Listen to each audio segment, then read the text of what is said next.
এবার সেই ভুঁড়ি নিয়ে তামিম ইকবালের বিধ্বংসী 50।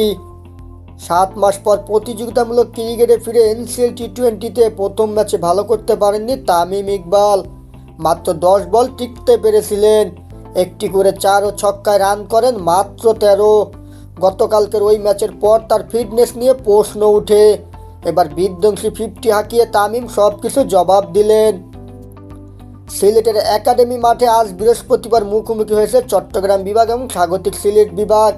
টসে হেরে ব্যাটিংয়ে নেমে ভালো শুরু পায় চট্টগ্রাম বিভাগ।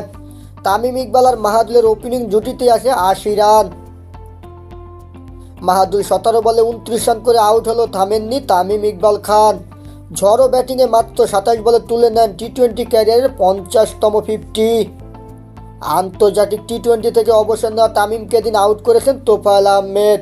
তার বলে খালেদের তালুবন্দি হয়ে থেমেছে তামিমের 33 বলে 8-4 3 ছক্কার 65 রানের বিধ্বংসী ইনিংসটি, যার স্ট্রাইক রেট ছিল 196.97। এবারে এনসিএল টি-20তে 4 ছক্কার বন্যা দেখা যাচ্ছে। এতে এবার জোর দিলেন তামিম ইকবাল খান নিজেও, যদিও তার জাতীয় দলে ফেরা এখনও অনিশ্চিত।